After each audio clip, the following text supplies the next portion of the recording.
Hello students, today I am doing here the numericals based on first order from the chapter Chemical Kinetics in class 12th. Look at the question here. Prove that the time required for the completion of 3/4 of reaction of a first order is twice the time required for the completion of half of the reaction. ये first order reaction है और reaction को 3/4 complete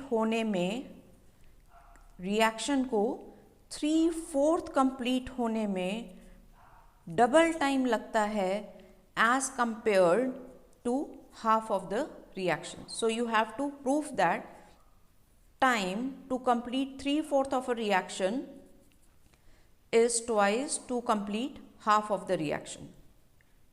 It's a kind of derivation. Students, हमारा first order का formula क्या है? T is equal to 2.303 upon K log A upon A minus X. तो आप यहाँ पर 3/4 रिएक्शन के लिए टाइम कैलकुलेट कर रहे हैं. 2.303 upon K log A is the initial concentration, X the substance reacted or the reaction completed, and A minus X is the substance left behind. Okay, A होता है initial, X होता है जो reaction complete हो गई है और A minus X का मतलब है जो remaining है. तो हमारे पास reaction कितनी complete हो गई है? 3/4 reaction complete हो गई है. तो अगर हम इसको A को suppose कर लें 1, तो 1 minus 3/4 ऑफ, और अगर आप इसको A 3/4 ऑफ A, आपके पास रिएक्शन X क्या हो गया, कितना कंप्लीट हो गया? 3/4 ऑफ इनिशियल. तो आपने यहाँ पर time of 3/4 is equal to 2.303 upon K log A. LCM ले लेते हैं 4 को. 4A minus 3A upon 4, that comes out to be 2.303 upon K log A. 4 minus 3, that is 1. 1 upon 4 A. A से A student cancel हो गया. ये ऊपर जाके क्या हो जाएगा? log 4. तो time of 3/4 is equal to 2.303 upon K log 4. log 4 की वैल्यू आप पुट कर दीजिए. 3/4 is equal to 2.303 upon K log 4. log 4 को आप कैसे देखेंगे? 40 के 0 पर, तो 0.6021. That is the value of log 4, 0.6021. This is our first equation. Now the time to complete half of the reaction is equal to 2.303 upon K log A. A reaction कितनी complete हो रही है स्टूडेंट्स? हाफ. तो x कितना होगा हमारे पास? Half.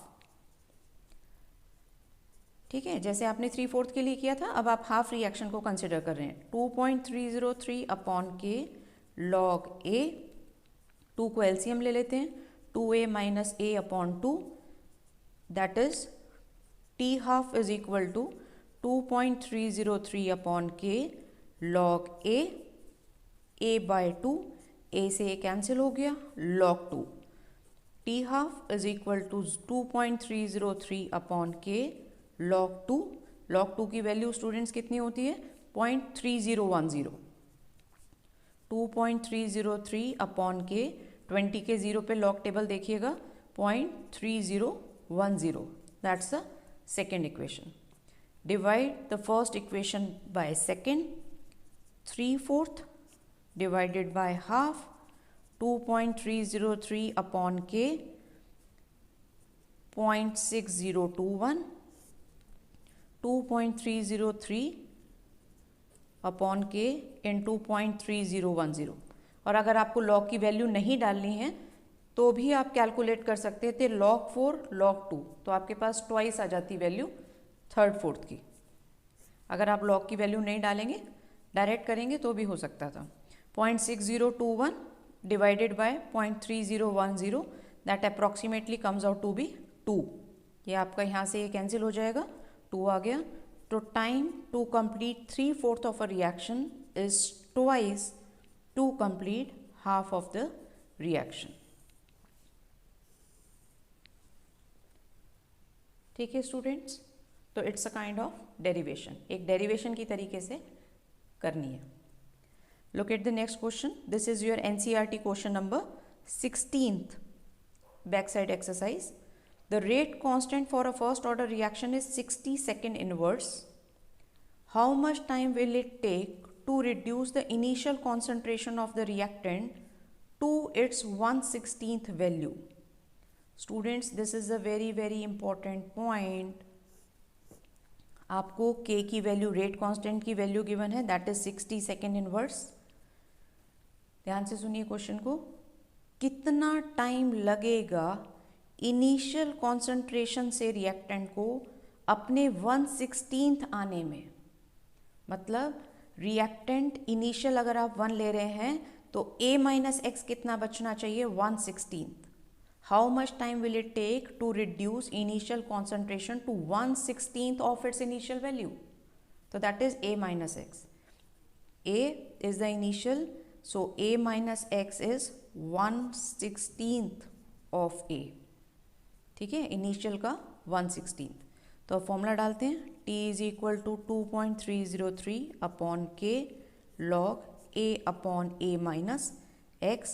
2.303 upon 60 log A 1/16 of A. ठीक है, जो बचेगा वो क्या है? 1/16 है इनिशियल कॉन्सेंट्रेशन का. ए से ए आप कैंसिल कर दो. 2.303 अपॉन 60 लॉग 16. लॉग 16 कैसे देखेंगे student?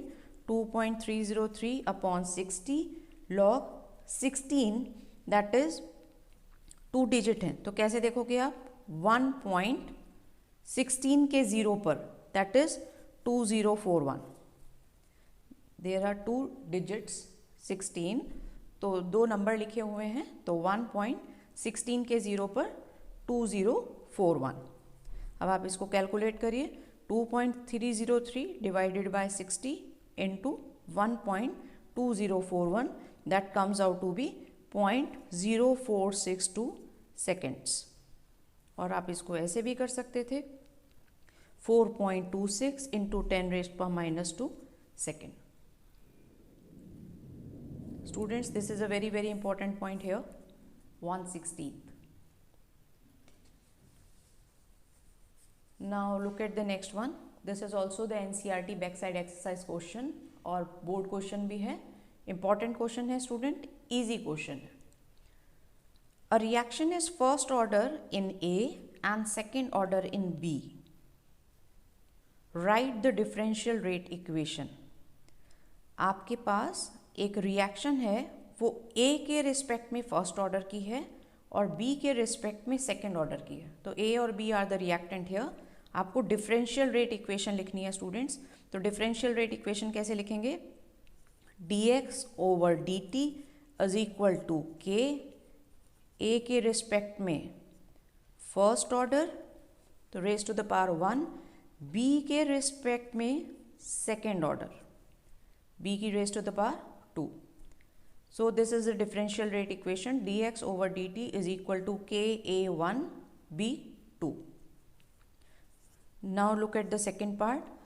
How is the rate affected on increasing the concentration of B 3 times? उस रिएक्शन के रेट पे क्या इफेक्ट होगा अगर आप B की कॉन्सेंट्रेशन को 3 टाइम्स कर देते हैं? तो आप इससे कंपेयर करके भी निकाल सकते हैं और you can directly put here the concentration 3. तो rate of reaction is equal to के.